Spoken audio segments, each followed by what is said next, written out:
les voy a presentar mi proyecto de la unidad 2 de la materia de electromagnetismo y óptica. El tema es leyes de Kirchhoff y pertenezco al grupo 1.5. Voy a presentar el problema 3. Dice lo siguiente: aplique las leyes de Kirchhoff para calcular la corriente que pasa por cada una de las resistencias. Nos dan los datos. Tenemos que calcular y medir el potencial en el ramal interno de N a M. Tenemos que también recorrer a favor de las manecillas del reloj, empezando por el punto nodal M para cada malla. Para poder resolver este problema tenemos que obtener 3 ecuaciones para poder así utilizar el método de Cramer. Pero comenzando con lo más sencillo, hay que recordar la primera regla de Kirchhoff, la cual nos dice que la suma de todas las corrientes que entran en un nodo debe ser igual a la suma de todas las corrientes que entran del nodo. Es decir, la sumatoria de las corrientes dentro es igual a la sumatoria de las corrientes fuera. Viendo mi circuito, yo puedo utilizar esta ecuación como I2 más I3 es igual a I1.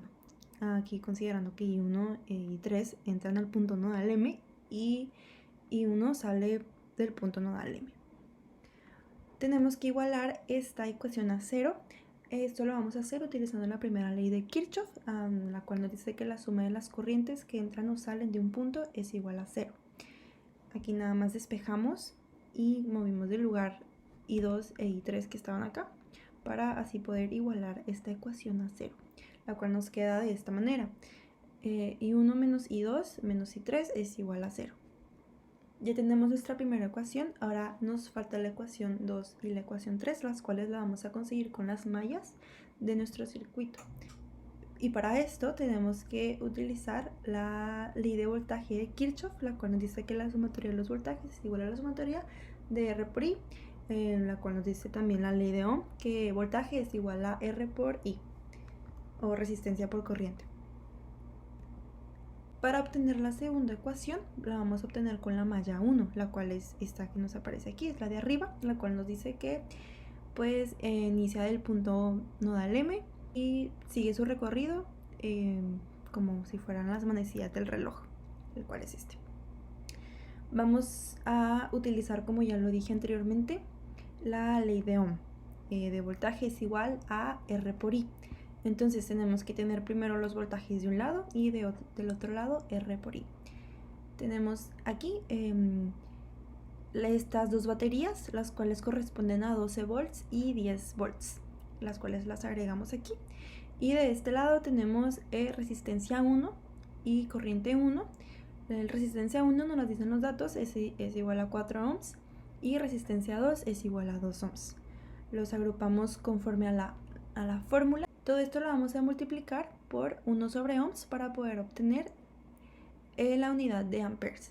Entonces la malla 1 sería correspondiente a 22 amperes, que sería 12 voltios más 10 voltios divididos entre ohms, que sería igual a 4 y 1 más 2 y 2, ya que al multiplicarlo se eliminan los ohms de aquí de arribita. Pues básicamente nuestra segunda ecuación nos quedaría de esta manera: 4 y 1 más 2 y 2 más 0 y 3, ya que aquí no tenemos ninguna corriente 3, sería igual a 22 amperes. Hacemos lo mismo con la malla 2, nada más que pues ahora vamos a hacer el recorrido de la segunda malla, desde el punto nodal M en sentido de las manecillas del reloj. Tenemos aquí estas dos baterías de igual manera, que sería menos 10 voltios, menos 6 voltios.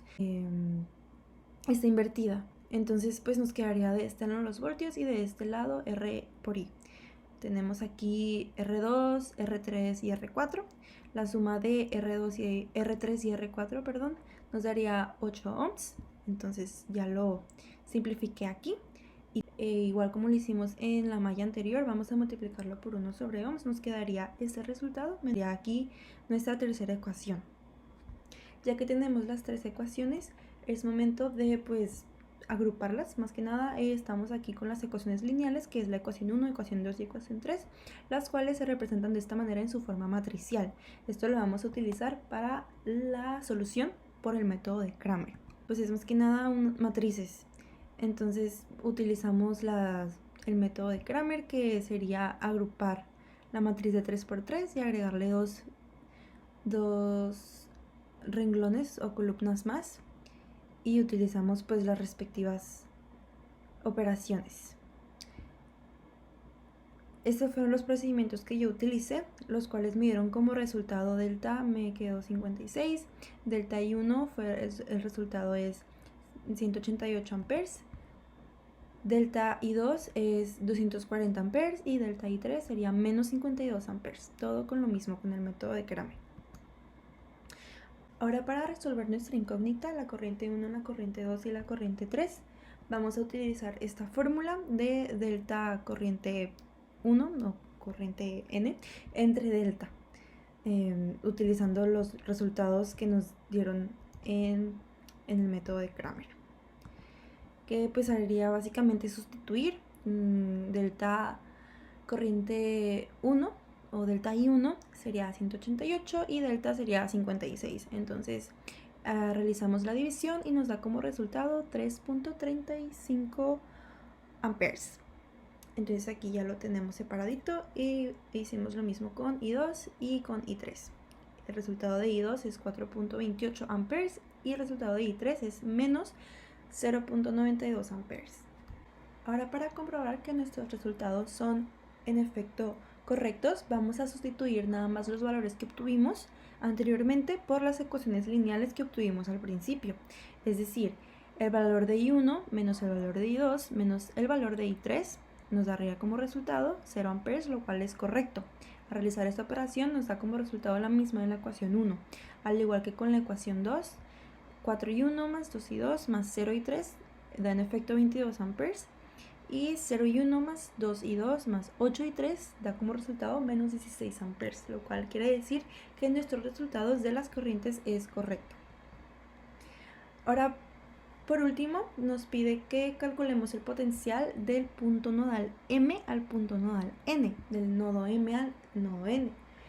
Vamos a resolver esta incógnita con esta fórmula de aquí, voltaje más R por I.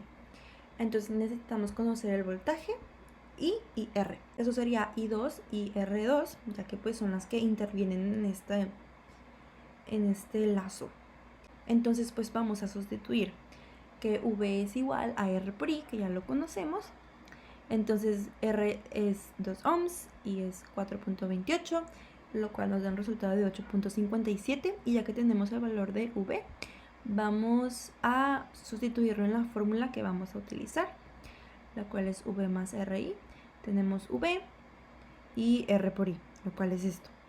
Entonces sumadito nos da el resultado de 12.57 voltios. Entonces este sería el potencial que existe entre el punto nodal M al punto nodal N.